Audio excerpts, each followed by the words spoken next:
E as máscaras caindo todo santo dia. As máscaras vão caindo todo santo dia. É inacreditável. Eu achei muito interessante este vídeo. Eu quero tecer depois um comentário. Porque é aí que chegamos no ponto crucial da história. Onde nós, né, através de grandes filósofos e grandes conhecedores da geopolítica nacional, sempre disseram, inclusive teve até documentário do Brasil Paralelo, né? O Teatro As Tesouras, lembra? Sempre tivemos a tese, né, de que o PT, PMDB, PSDB formavam uma coalição de partidos de esquerdas, que após a redemocratização da República em 1985 e a Constituição de 88, esses grupos se organizaram, né, para criar um cenário de disputa eleitoral que na verdade nunca existiu.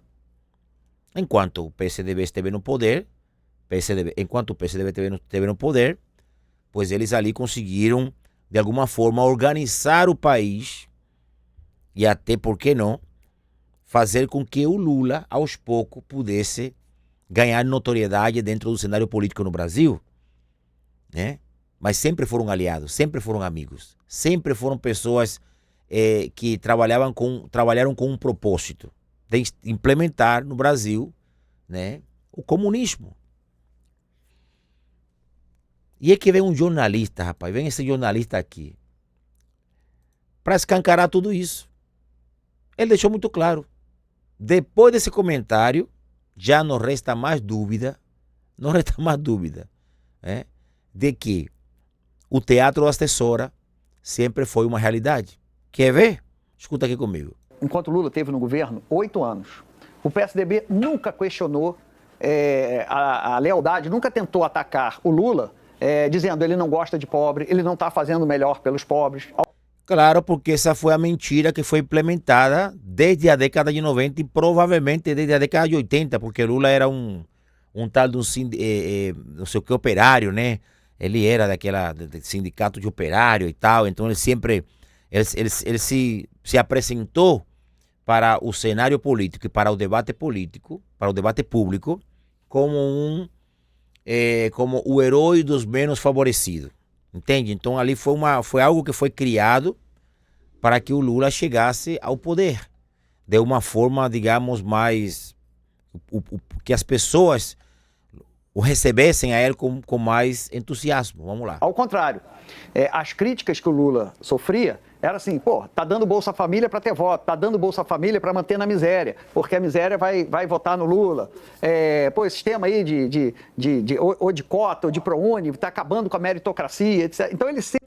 E aí você já viu que, né, eles supostamente deferiam críticas, né? Porque isso, ele está falando de ataque, mas na verdade eram críticas pontuais para atingir uma população, né? Uma classe social que realmente se sentisse representado pelas ideias do Lula quando ele se colocava como o pai dos pobres, né? Vamos lá. Então ele está se referindo ao PSDB, que o PSDB, né, sempre falava que o Lula era um cara que queria usar os pobres, que não sei o quê, que queria ajudar os pobres e tal. Era aquele suposto, vamos dizer assim, é tipo como um vídeo do Tio Lu ontem, por exemplo, que ele veio para falar sobre o Bolsonaro, de que não sei o quê, mas que o Bolsonaro, mas não parava de ofender o Bolsonaro, não parava de ferir ofensas ao Bolsonaro, não parava de desmerecer todo o trabalho que o Bolsonaro fez, inclusive que quase perde a vida. Então aquilo ali foi um tal de joguinho né, joguinho calculado. Sempre foi acusado de ajudar o pobre. Sempre foi acusado de ajudar o pobre. Me diga você, qual é o político que é acusado de ajudar o pobre e perde voto, perde eleitor no Brasil? Entende? Sempre foi acusado de ajudar o pobre. Vamos lá. É a primeira vez que a oposição, e vem fazendo isso sistematicamente, tenta desconstruir a imagem do Lula como pai dos pobres. Aí o pai dos pobres eu estou usando a imagem do Getúlio Vargas. Como era uma farsa, pois a farsa foi descoberta.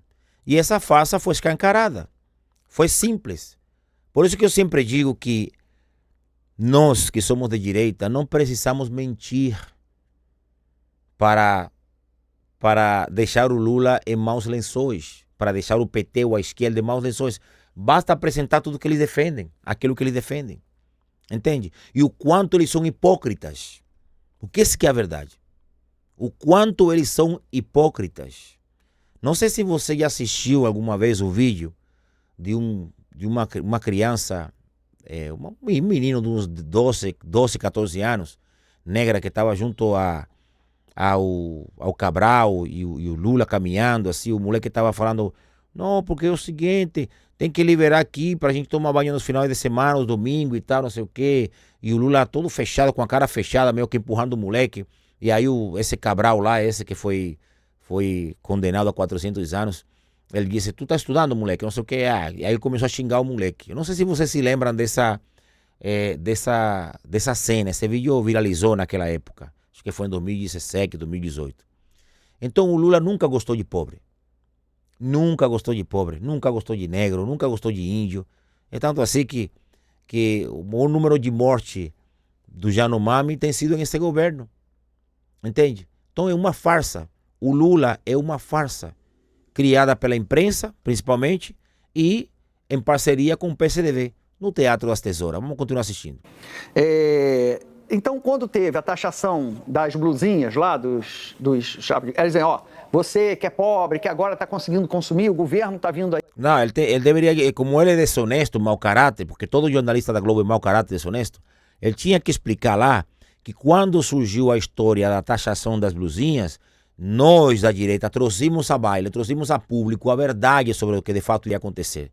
De queriam ser taxadas as compras, né, desses sites da China, né? E tanto a mídia quanto a Janja e o governo, não, que quem vai pagar esse valor vão ser as próprias empresas. No final de contas, o que aconteceu? A mentira foi descoberta. As blusinhas da China, os produtos da China, são todos taxados, muitas vezes o dobro ou o triplo do valor que eles custam. Aí e está fazendo isso. Com a história do Pix, a mesma coisa. Olha, o Pix hoje é um instrumento de inclusão digital, de inclusão bancária dos mais pobres. E dizendo, ó, tá vendo? O Lula vai querer mexer no seu Pix. Entendeu? Entendeu como eles estão jogando a verdade ali, meio que num contexto de que a gente estaria atacando o governo, mas na verdade não estamos trazendo a verdade. O Nicolas naquele vídeo trouxe a verdade. Por isso que eu teve o sucesso e a dimensão e a proporção que eu teve. Como mexeu na blusinha, na taxa da blusinha, quer dizer, está piorando a sua vida. E agora com a inflação dos alimentos também. Olha, o Lula está deixando a sua comida mais cara. Sim, porque se na pandemia, mesmo com fica em casa, a economia a gente vê depois. E aí o Bolsonaro falou, não podem fechar o comércio, não podem fechar a indústria, não podem permitir que a economia pare. Se a economia parar, as pessoas vão passar fome.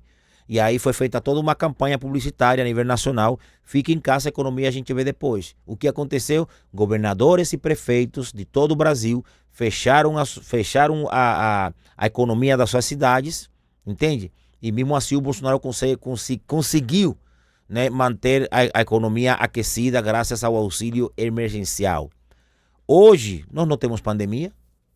A guerra já tá quase acabada, não está atrapalhando ninguém. Por que hoje em dia o preço das coisas triplicou? Por quê? Tanta roubalheira, tanta pilantragem, tanta corrupção. É só isso.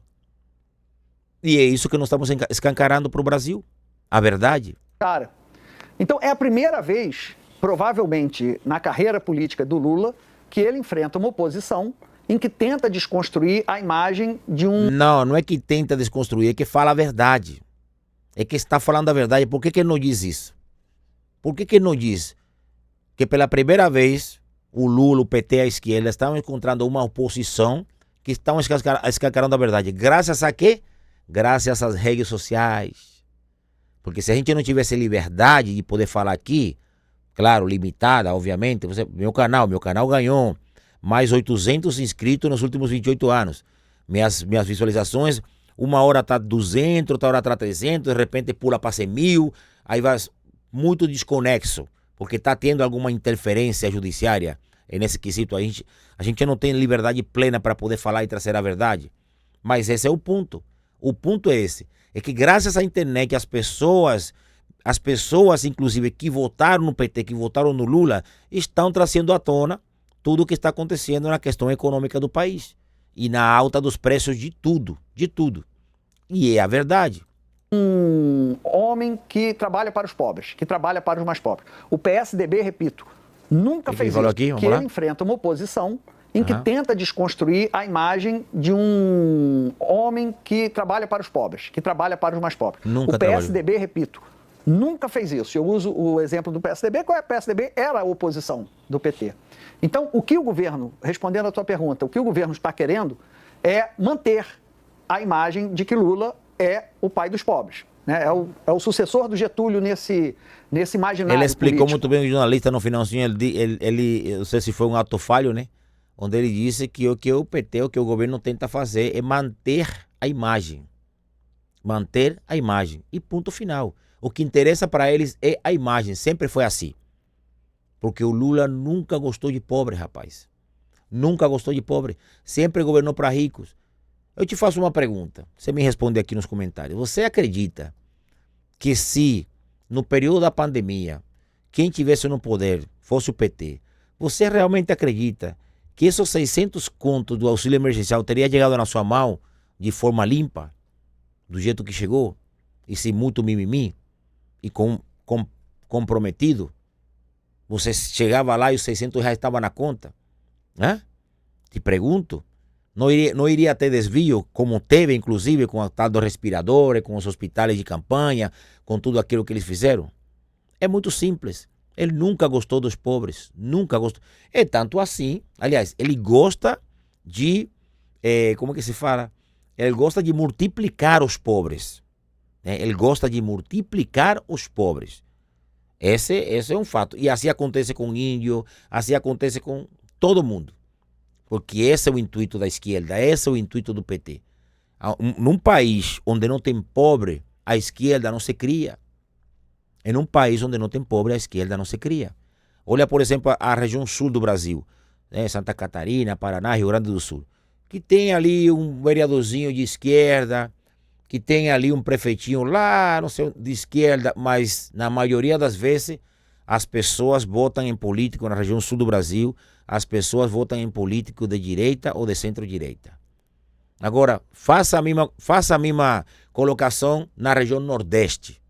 Quem que governa o Nordeste? Na sua maioria. Não é político de esquerda, não é gente de esquerda. Né? E olha a situação do Nordeste que nunca mudou. Inclusive, região onde, infelizmente, nasceu essa figura nefasta para o Brasil. Né? Vamos que vamos. E não estou desmerecendo o Nordeste, eu sou apaixonado por nordestino, tá? Sou apaixonado. Agora, sempre digo isso.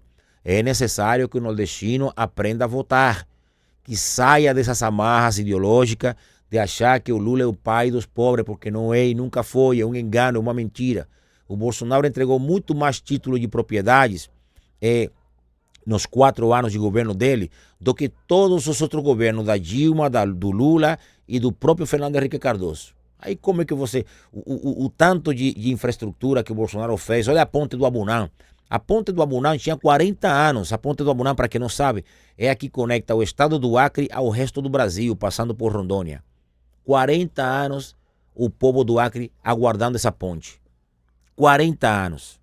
O que aconteceu? O Bolsonaro em 2 anos foi lá e fez uma ponte top. Uma ponte que vai durar para a vida toda, até quando o mundo acabar. Fez uma outra ponte, não me lembro onde foi, acho que foi aqui no Maranhão. E só era finalizar as cabeceiras, né? Não deu tempo que ele infelizmente, né, perdeu a eleição. Aí o que aconteceu? A ponte está pronta lá. A ponte está pronta lá. Mas, infelizmente, até agora está parada porque as 2 pontas, né? As 2 rampas que dão acesso à ponte não foram feitas pelo governo do PT. Não foram feitas. E estão ali. O que o PT fez? O que o governo federal fez? Ele fez uma pequena estrada do lado da ponte assim e colocou umas balsas para que as pessoas atravessassem o rio de balsa até agora, 2 anos depois. Ele não fez as cabeceiras da ponte. de maldade, de maldade. Vou mostrar para vocês aqui a imagem da ponte que eu estou falando. Vamos lá. E é isso aí, pessoal. Porto da Balsa, 18 de dezembro de 2024. Um abraço aí aos motoristas de ônibus, a galera aí da Jarlin do Turismo.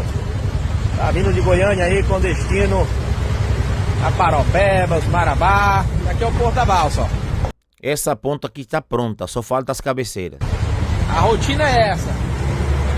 E o mais triste é que nós temos a ponte pronta do lado, falta só as cabeceiras. Aí, ó. E nada de o governo do amor começar as obras. Já há 2 anos de governo e nada. E esses dias ele estava na Globo e ele disse que em 2 anos ele já fez tudo que ele prometeu. Mas fez mesmo, destruiu o Brasil. É o governo do amor, é o Lulinha, meu filho. É absurdo, cara. Isso é um crime, velho. Isso é um crime. Mas por um outro lado é até bom, para que as pessoas que elegeram esse, não sei nem como chamar, entendam de uma vez por toda. Não votem em gente de esquerda é perversa, rapaz. Gente de esquerda é perversa. Não tem de que um é bom, que o outro não. Eles são perversos, eles fazem um mal pro povo. Por que não fez as cabeceiras? Se o Bolsonaro concluiu a ponte do Abunã, que é gigantesca, em 2 anos. E o Lula foi eleito, supostamente, né? Em 2023, já se passou 2 anos do governo dele e até agora a ponte está parada ali. Entende, meus amigos? Então Lula é uma farsa e sempre foi. Assim como era o Chaves, assim como é o Maduro, assim como é a família Castro, né? Que são socialistas, que é igualdade com o povo, mas que na verdade são tudo milionário. Às custas de quê? Às custas do mais pobre, infelizmente. Um abraço para todos, fiquem com Deus, até um próximo vídeo.